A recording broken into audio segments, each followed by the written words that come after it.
তারপর যেটি হচ্ছে জানতে হবে সেটা হচ্ছে জেনেটিক ইঞ্জিনিয়ারিং। জেনেটিক ইঞ্জিনিয়ারিং জিনিসটা হচ্ছে খুবই সিম্পল। আমি একটা উদাহরণ দেখি তাহলে হচ্ছে আমাদের একটা ক্লিয়ার হয়ে যাবে। সাপোজ হচ্ছে আমাদের আমের দুইটা জাত, আমাদের হচ্ছে দুইটা আম গাছ আছে। এটা হচ্ছে একটা আম গাছ, এটা হচ্ছে আমাদের কি একটা আম গাছ। এই আম গাছটা হচ্ছে আমাদের, মনে করলাম যে হচ্ছে খুবই মিষ্টি হয় আর কি, খুব মিষ্টি হয়, কিন্তু আমগুলোর সাইজ গুলো হচ্ছে ছোট ছোট। ঠিক আছে। আর এই আমগুলো হচ্ছে আমাদের বড় হয়, অনেক সাইজ গুলো বড় হয়, কিন্তু হচ্ছে আমগুলো হচ্ছে মিষ্টি না। তো আমরা দুইটার সমন্বয়ে যদি একটা যদি আমের জাত তৈরি করতে পারি, তো যেটা হবে কি হবে, বড়ও হবে, আবার সাথে সাথে মিষ্টিও হবে। ঠিক আছে। এটার মাধ্যমে নতুন একটা জাত যদি উদ্ভাবন করতে পারি, সেই যে জাতটা উদ্ভাবন করার জন্য যে প্রযুক্তি ব্যবহার করে সেটা হচ্ছে জেনেটিক ইঞ্জিনিয়ারিং। তো মেইন থিম হচ্ছে আমাদের এইটা। তো আমরা সংজ্ঞাটা দেখিয়েছি জেনেটিক ইঞ্জিনিয়ারিং কাকে বলে। জেনেটিক ইঞ্জিনিয়ারিং হলো বিভিন্ন প্রযুক্তির সমন্বয় যার সাহায্যে কোষের জেনেটিক কাঠামো পরিবর্তন করে নতুন বৈশিষ্ট্য সম্পন্ন উন্নত অভিনব জীব উৎপাদন করা যায়, তাকে হচ্ছে জেনেটিক ইঞ্জিনিয়ারিং বলা হয়। তাহলে হচ্ছে আমরা বুঝতে পারলাম মেইন থিম হচ্ছে কি ওইটাই। তো জেনেটিক ইঞ্জিনিয়ারিং এর জনক হচ্ছে পল বার্গ। এটা জানতে হবে আমাদের এমসিকিউ এর জন্য গুরুত্বপূর্ণ। সো এখন দেখিয়েছে জেনেটিক ইঞ্জিনিয়ারিং হচ্ছে ব্যবহার করা সবচেয়ে বেশি কৃষি খাতে। ঠিক আছে। এটা ব্যবহার করা হচ্ছে এখন পর্যন্ত অনেক ট্রান্সজেনিক ফসল আবিষ্কার করা সম্ভব হয়েছে। হচ্ছে শস্যের গুণমান বৃদ্ধি করার জন্য এটা ব্যবহার করা হয়, শস্য থেকে নতুন উপাদান উৎপাদন করার ক্ষেত্রে, পরিবেশ বিভিন্ন ধরনের হুমকি থেকে শস্যকে রক্ষা করার জন্য ব্যবহার করা হয়, শস্যের বৃদ্ধি ত্বরান্বিত করার রোগ প্রতিরোধ ক্ষমতা বাড়ানোর জন্য কি করা হয়, ব্যবহার করা হয়। পাশাপাশি হচ্ছে ফসল উৎপাদন, গৃহপালিত পশু উৎপাদন, রোগের চিকিৎসা, হরমোন তৈরি, ভাইরাস নাশক, মৎস্য উন্নয়ন, ফার্মাসিউটিক্যাল পণ্য উৎপাদন, টিকা জ্বালানি তৈরি, জেনেটিক ত্রুটি সমূহ নির্ণয়, পরিবেশ সুরক্ষা ইত্যাদি ক্ষেত্রেও জেনেটিক ইঞ্জিনিয়ারিং ব্যবহার করা হয়। তবে এটা হচ্ছে কি ক্ষতিকর দিকও আছে কিছু। ক্ষতিকর দিকগুলো কি, এই কোম্পানির ডিএনএ যদি কোনো কারণে ক্ষতিকর হয়ে পড়ে তাহলে হচ্ছে কি করতে জীবজগতে বিপর্যয় নেমে আসতে পারে। তারপর হচ্ছে জিন যদি ক্ষতিকর প্রোটিন সংশ্লেষণ করে তাহলে ক্যান্সারের মতো রোগ কি করতে হতে পারে, তৈরি হতে পারে। সো আমরা এখন দেখি জেনেটিক ইঞ্জিনিয়ারিং থেকে আমাদের কি কি প্রশ্ন আসতে পারে এমসিকিউ তে। তো নতুন ধরনের ক্রোমোজোম তৈরি কোশ্চেন কি বলা হয়, জেনেটিক ইঞ্জিনিয়ারিং। আমরা একটু আগে দেখে আসছি। উচ্চ ফলনশীল শস্য উৎপাদনের কাছে জেনেটিক ইঞ্জিনিয়ারিং ব্যবহার করা হয়, এটা জন্য কে, পল বার্গ। তারপর আমাদের যে টপিক সেটি হচ্ছে ন্যানো টেকনোলজি।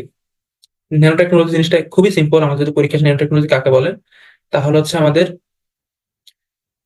10⁻⁹ এটা হবে কি 10⁻⁹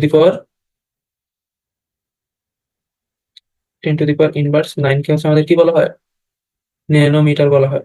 এবং বিজ্ঞানের প্রযুক্তি ব্যবহার করে 1 থেকে 1 ন্যানোমিটার আকৃতি কোনো কিছু তৈরি করাকে ব্যবহার করা ন্যানো প্রযুক্তি বলা হয়। অ্যান্সারটা খুবই সিম্পল, ন্যানোমিটার কাকে বলে, 10⁻⁹ বা 1 মিটারের 100 কোটি ভাগের 1 ভাগ। এটা এমসিকিউর জন্য আসতে পারে যে 10⁻⁹ কি। এটা হবে কি 1 মিটারের 100 কোটি ভাগের 1 ভাগ। তারপর হচ্ছে 1 ন্যানোমিটার হচ্ছে কত, 1 ন্যানোমিটার হচ্ছে 10⁻⁹। এই ন্যানো প্রযুক্তির জনক বলা হয় রিচার্ড ফাইনম্যানকে। সো এইগুলো হচ্ছে ব্যবহার করা কোথায়, কম্পিউটার হার্ডওয়্যার তৈরিতে। আমাদের মানে ক্ষুদ্র ক্ষুদ্র জিনিসগুলো তৈরি করা না আমাদের এখন, আগে হচ্ছে আমাদের কম্পিউটার গুলো অনেক বড় বড় ছিল, বাট এখন কম্পিউটার গুলো কিন্তু অনেক ছোট হয়ে আসছে। সো এটা হচ্ছে ব্যবহার করা হচ্ছে আমাদের কিসের, ন্যানো প্রযুক্তি, ন্যানো টেকনোলজির ফলে হচ্ছে এটা হয়েছে। তারপর ইলেকট্রনিক যন্ত্রপাতি তৈরিতে ন্যানো টেকনোলজি ব্যবহার করা হয়, জ্বালানি তৈরিতে, প্যাকেজিং ও প্রলেপে, ওষুধ তৈরিতে, খেলাধুলার সামগ্রী তৈরিতে, বস্ত্র শিল্পে, কৃত্রিম অঙ্গ প্রত্যঙ্গ তৈরিতেও হচ্ছে ন্যানো টেকনোলজি ব্যবহার করা হয়। সো আমি একটু দেখে আসি, 1 ন্যানো হচ্ছে কত, 100 কোটি ভাগের 1 ভাগ। 1 ন্যানোমিটার সমান হচ্ছে 10⁻⁹ মিটার। জনক বলা হয় কাকে, রিচার্ড ফাইনম্যানকে। এখন হচ্ছে আমরা কম্পিউটার মাধ্যমে গঠিত বা ইন্টারনেটের মাধ্যমে গঠিত কিছু সাইবার ক্রাইম নিয়ে হচ্ছে আলোচনা করবো। তো সাইবার ক্রাইম যদি আসে পরীক্ষা, সাইবার ক্রাইম কাকে বলে, তাহলে হচ্ছে কি কম্পিউটারের মাধ্যমে গঠিত যদি কোনো অপরাধ, সেই অপরাধকে হচ্ছে কি বলা হয়, সাইবার ক্রাইম বলা হয়। সো এখানে হচ্ছে বিভিন্ন অপরাধ গুলোর সাথে আছে প্রথমে সফটওয়্যার পাইরেসি। সফটওয়্যার পাইরেসি হচ্ছে অন্যের যদি কোনো জিনিস হচ্ছে বিনা অনুমতিতে ব্যবহার করা হয় তাহলে সেটা হচ্ছে কি সফটওয়্যার পাইরেসি। এটা হতে পারে কি সফটওয়্যার কপি করা, তারপর নিজের নামে হচ্ছে কি চালিয়ে দেওয়া, তারপর হচ্ছে হ্যাকিং। তো অন্যের কোনো কম্পিউটারে হচ্ছে যদি আমরা যদি অনুমতি যদি প্রবেশ করি তাহলে সেটা হবে কি আমাদের হ্যাকিং। তো হ্যাকিং গুলো হচ্ছে আবার 3 ধরনের হয়ে থাকে, white hat hacking, grey hat hacking, black hat hacking. তো যারা হোয়াইট হ্যাট হ্যাকিং তারা হচ্ছে কোনো ধরনের ক্ষতি করে না, তারা হচ্ছে সিস্টেমের ভুল ধরে মানুষকে জানিয়ে দেয়। আর গ্রে হেড তারা হচ্ছে মানে মাঝে মাঝে ভালো কাজ করে, মাঝে মাঝে খারাপ কাজ করে। আর ব্ল্যাক হেড তারা হচ্ছে সবসময় কি করে, মানুষের তথ্য চুরি করে। তারপর হচ্ছে স্পামিং। স্পামিং হচ্ছে আমাদের ইমেল হচ্ছে মাঝে মাঝে আমরা বিভিন্ন ধরনের ইমেল দেখতে পাই না, যেখানে ক্লিক করলে হচ্ছে আপনি $10,000 পাবেন এরকম টাইপের, সেইগুলোকে হচ্ছে বলা হয় স্পামিং। তারপর হচ্ছে ফিশিং।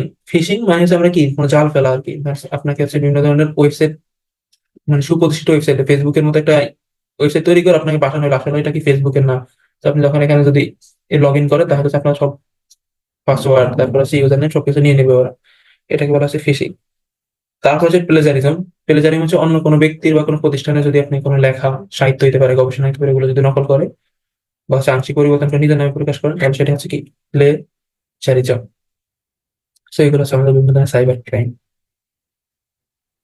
এখন যদি এখান থেকে দেখি কি কি প্রশ্ন আসতে পারে, আমরা যদি অন্যের কোনো লেখাকে যদি নিজের নামে চালিয়ে দিই, তাহলে সেটা কি আছে? প্লেজারিজম।